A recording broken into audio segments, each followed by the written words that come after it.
Hey, so remember when Don Sweeney reportedly went up to Linus Ullmark and was like, would you want to maybe go to the Los Angeles Kings? And Ullmark was like, nah. Well, thank goodness that happened because Ullmark has been lights out since the trade deadline and should be the game one starter for the Boston Bruins in the Stanley Cup playoffs. You're Locked On Bruins, your daily podcast on the Boston Bruins. Part of the Locked On Podcast Network, your team every day.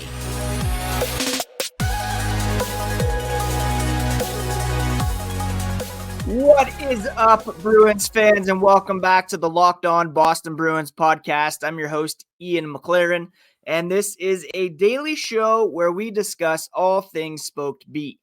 Today is Wednesday, April 3rd, and I want to thank you so much for making Locked On Bruins part of your daily routine, free and available on your favorite podcast app and on YouTube. So whether you're a Spotify, Apple, Amazon, Pocket Cast listener, please do smash that subscribe button so that you never miss a thing. Each new episode automatically added to your feeds for you to download, listen, and enjoy. And you can also get in on the action with YouTube on Locked On Boston Bruins, part of the Locked On Podcast Network, your team every day. And today's episode is brought to you by Game Time. Download the Game Time app, create an account, and use code LOCKEDONNHL for $20 off your first purchase. There was a ton of Bruins fans in Nashville last night. Hey, maybe they used Game Time to secure their tickets, and they witnessed a 3-0 victory for the Boston Bruins over those Predators who had been red hot, 16-2-2 over their past 20 games, and the Bruins just straight up shut them out thanks to Linus Ullmark and others, and we'll talk about that here in a moment. First, a quick reminder, you can find the podcast on social media at Locked NHL Bruins, and you can find me, my hockey thoughts, dad jokes at Ian C. McLaren. I am a lifelong Bruins fan, been hosting this podcast since 2019, covering the Bruins for various outlets for 20 or so years, and worked for 5 years as a full-time hockey news editor for The Score. And I've seen a lot of Bruins scores over the years. This one was incredibly impressive last night against the Nashville Predators. The Bruins posted a shutout against the Predators, a team that features Filip Forsberg, Roman Josi, Ryan O'Reilly. These guys have been red hot over the last couple of months, climbing into the Western Conference playoff picture, and the Bruins went in on the road and just kept them off the board for the whole game. Boston moved 4 points ahead of the Florida Panthers because they lost to the Montreal Canadiens last night, if you can believe it. And we'll discuss the cup check later on. But Jim Montgomery credited Linus Ullmark, who made it 31 saves, his second shutout of the season, calling him spectacular. Saros was really good too, and it was a scoreless game until the third period. But for the Bruins, Jim Montgomery thought Ullmark was like an onslaught. He had to be down in his crouch. He had to be finding pucks through a lot of traffic, a lot of great plays that the Predators were able to make at times, and he just straight up made some saves look pretty easy. It was a playoff type hockey game. I've been talking about that for days now, how the Bruins need to get into that playoff mentality. They showed it on Saturday against the Washington Capitals with that penalty kill in overtime, and they certainly showed it last night with Charlie Coyle breaking the deadlock 0-0. He gave the Bruins a 1-0 lead at 13-18 of the third period, beating Saros on a breakaway, and that was all the offense the Bruins needed because of how good Linus Ullmark was playing at the other end of the ice.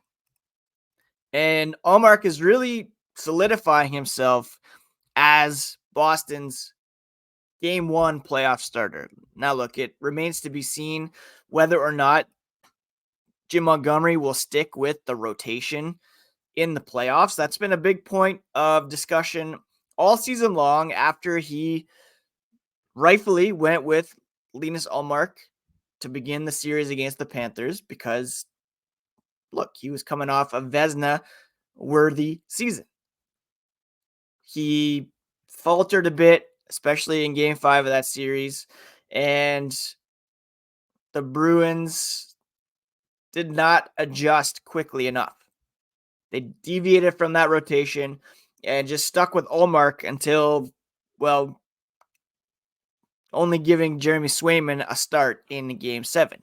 So there's something to be said for perhaps rotating the goaltenders and rolling with that rotation all season long and into the playoffs. But lately, Ullmark has been vastly outplaying Jeremy Swayman in net. I referenced the trade deadline off the top and the fact that reportedly Don Sweeney had approached Ullmark and asked him to waive his no-trade clause in order to be moved to the Los Angeles Kings. Now, Ullmark, well within his rights, said, "Thanks, but no thanks. I want to remain in Boston." And since that time, he has been lights out. He has made 6 starts for the Bruins since March 8th.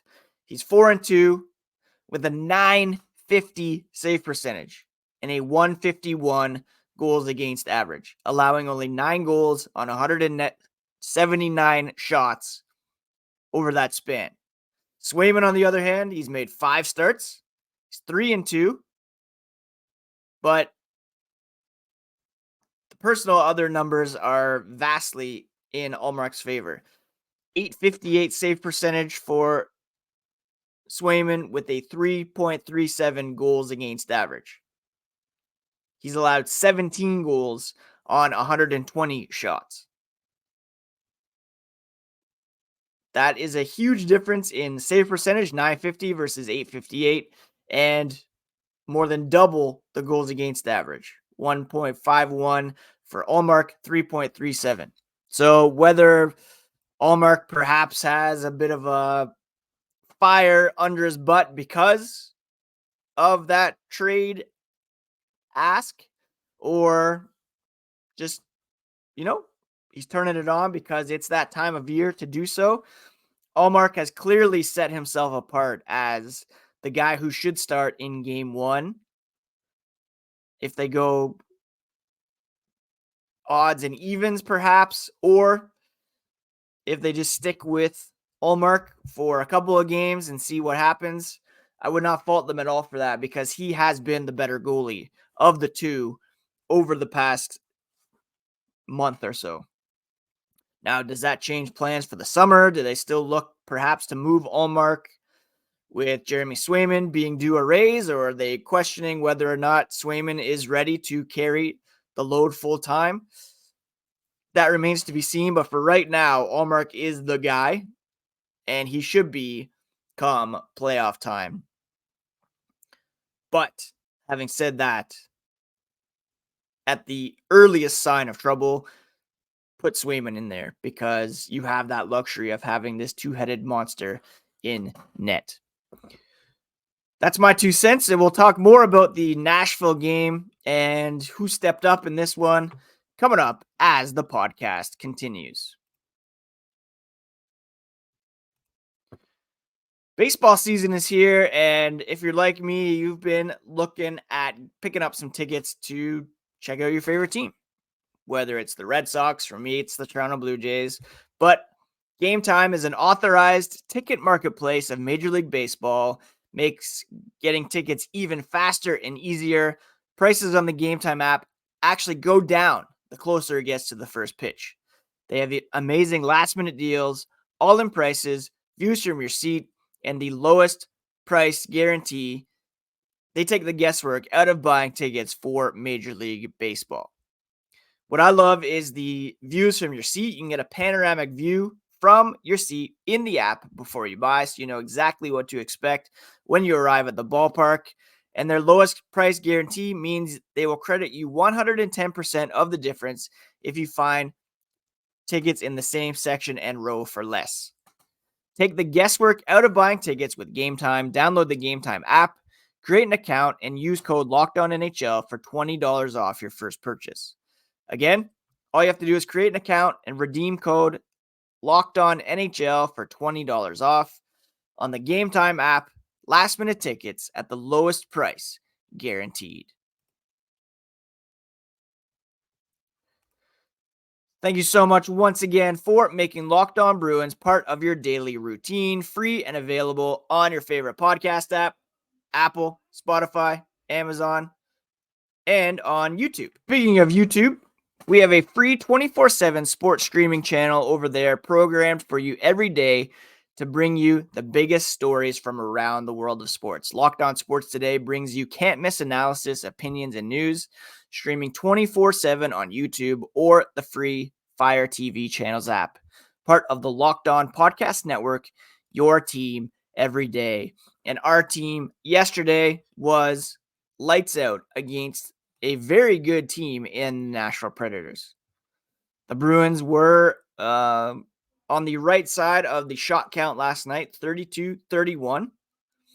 And it was Linus Ullmark who got the better of Juuse Saros on the other side of the net, or the other side of the ice.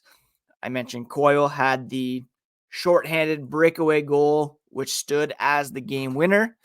Then you also had Pavel Zacha scoring from Danton Heinen and David Pastrnak, his 19th of the season, to give the Bruins a 2-0 lead.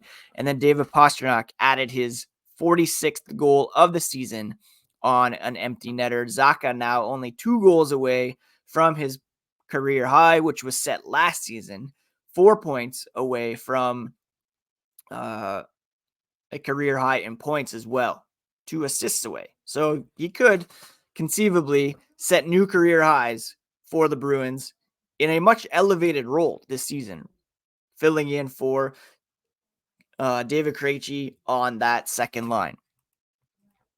Now, also stepping up last night, we got to give a mention to the defense in this one. Just some fantastic defensive play up and down the ice. Leading the way in terms of ice time, Charlie McAvoy, Hampus Lindholm, and then Andrew Peeke jumping up in there as well. He played 19 minutes and 10 seconds, and I believe he was credited with 5 blocked shots. Just a fantastic game for him, and he has only chipped in 1 assist for the Bruins in 9 games since being acquired at the deadline, but he has been as good as the Bruins could have hoped after a down season to begin with the Columbus Blue Jackets. They brought him in knowing that Derek Forbort was unlikely to play again this season, and with the knowledge that he signed for 2 more years after this one. And yet they committed, they brought him in, and he's looked pretty good on the third pairing. The Bruins were outshot at 5-on-5 last night, 27-25. Shot attempts were 58% in favor of the Predators. They had 56.5% of the high danger chances. But again, Linus Ullmark stepped up huge, and the Bruins were able to come out with a very important victory against those Nashville Predators, a team that had been red hot until the last few. They're now on a 3-game losing streak thanks to the Boston Bruins. Charlie Coyle said these are playoff type games where it's 0-0 or lower scoring, kind of a battle to see which team will break first. And that's what they've been talking about in between periods and on the bench. There's always things you can fine tune throughout the game, and they address those. Overall, their game has been pretty solid as of late, and they figured they'd get their opportunities if they stuck with it.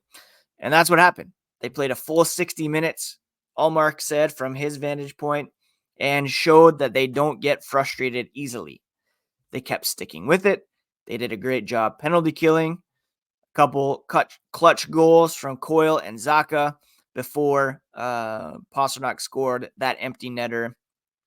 Predators went 0 for 4 on the power play. Roman Josi saying they just couldn't really set up. It felt like they never really got set. The entries they got in, but they couldn't get set. And the Bruins pressured pretty hard. Predators were unable to make plays and get set and couldn't really get things going. So credit to the penalty kill. Again, you removed Derek Forbort. That was meant to be one of his strengths. And they're still able to keep Roman Josi, Filip Forsberg at bay, much to my chagrin, because I had them both on my fantasy squad last night, and I'm getting tuned in the finals. One bit of bad news was Justin Brazeau leaving in the first period with an upper body injury. Jim Montgomery didn't really have an update, but he said there will be more information on the length of the injury in the coming days, meaning, well, Pat Maroon's set to come back, so that will be a big body that they can plug in on the fourth line. Jacob Lauko took a seat in favor of James Van Riemsdyk, so you'd expect Lauko to come in the meantime. But there could be a recall at some point as well if Brazeau is out for any length of time. So that's something to keep an eye on. But to bring it back to a positive, Pastrnak, it was his 35th multi-point game of the season, the most by a Bruin since Adam Oates. In 92-93, he had 46 multi-point games that season. He's also up to 46 goals on the season and a chance to crack 50 here over the remaining, 6 games of the season. Yep, the Bruins do only have 6 games remaining, and they're now level with the Panthers in terms of games played. So no games in hand. The Bruins have a 4-point advantage for first. We'll discuss the cup check and where the Bruins rank amongst the top 5 teams in the NHL here as the podcast continues.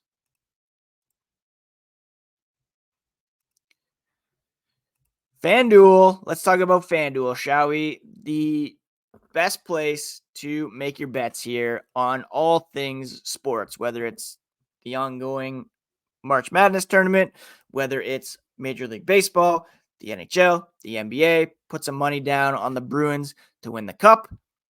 All you have to do is visit FanDuel.com/lockedon. And right now, new customers will get $200 in bonus bets if your first $5 bet wins. So if you put money down on the under last night, $5 on the Bruins Predators, you would have won $200 in bonus bets. That you can use that on point spreads, money lines, pick who's going to win the Stanley Cup or the World Series or the NBA championship. All you have to do, again, is visit FanDuel.com/lockedon, bet on college hoops till they cut down the net, and get in on the action, Major League Baseball, and the upcoming NHL and NBA playoffs. FanDuel.com/lockedon, America's #1 sportsbook. Cup check time. This is where I look at the top 5 teams around the NHL and assess where the Bruins rank among them. They had been slipping a bit in terms of points and point percentage, but they are right back up there in the top 5 at the moment after beating the Predators last night. The Bruins, 76 games played, 44, 17, and 5, 103 points, and a 678 point percentage. That puts them right in third place in terms of, tied for second with the Dallas Stars, although Dallas has a game in hand. So they're third in point percentage behind the New York Rangers, who are in first, the Dallas Stars in second, and then ahead of the Carolina Hurricanes and the Vancouver Canucks. And the Bruins will be in Carolina to take on those Hurricanes tomorrow night in what will be a huge game, and they will have another date with them next week following a game against the Florida Panthers on Saturday. So 3 tough games for the Bruins coming up, and they will really give us a glimpse of where they stand with respect to some of these top teams in the NHL. I've been talking about the underlying numbers all season long and how the Bruins, not necessarily one of the forces when it comes to advanced stats. In fact, they rank 24th at 5-on-5 in terms of shot attempt differential, which is not great at all. They are regularly outshot at 5-on-5. They rank 23rd in that category. when it comes to scoring chance differential at 5-on-5, the Bruins rank 21st. When it comes to high danger attempts at 5-on-5, the Bruins a bit better at 18th. But there are teams that are much better in these categories, namely Carolina Hurricanes, Florida Panthers, 1-2 when it comes to shot attempt differential 5-on-5. Carolina's number 1 in terms of scoring chance differential 5-on-5. The Panthers are third. High danger chances, Carolina is second. And the Panthers a bit further down, but you get the idea. These teams are very good when it comes to the underlying numbers. Boston being kept near the top because of their goaltending. They have a second ranked 92.96 save percentage at 5-on-5. And their shooting percentage 5-on-5 is third ranked as well. And that gives them a second ranked PDO where you add up shooting percentage, save percentage, just behind the Vancouver Canucks. And teams like the Hurricanes, the Panthers, right around 100 mark, which you would expect teams to level off at, meaning those are two teams to really keep an eye on come playoff time, as are the Rangers in the Eastern Conference. So while the Bruins, they're only 1 point out of first overall, I'd put them right up there with those three teams in the East, at least in terms of legitimate Stanley Cup contenders. The other top teams in terms of point percentage right now, Carolina, Vancouver to round out the top 5. They're tied with Colorado at 667, just ahead of the Florida Panthers. Those are the 7 teams that have clinched playoff spots, with Edmonton, Toronto, and Winnipeg rounding out the top 10 yet to clinch. In terms of goal differential, the Bruins are a bit further down. Dallas leads the way at plus 56, tied with the Hurricanes. Vancouver's at plus 55, tied with the Colorado Avalanche and Edmonton Oilers. Panthers are at plus 53. Those are all the teams above plus 50 goal differentials. And of course, that's what hockey's all about, scoring more goals than the opposition. So those are the teams to really keep an eye on. Now, if the Bruins, if the playoffs started today, the Bruins would be first in the Atlantic, second overall in the East, which means they would play the first wildcard team, and that would be the Tampa Bay Lightning. The Rangers would play the second wildcard team, which is the Washington Capitals. There's a big difference between those two teams. So while we know that first place doesn't necessarily matter, it kind of does this season because the Capitals are not the Florida Panthers from last year. Don't forget, the Panthers were the President's Trophy winning team the year before.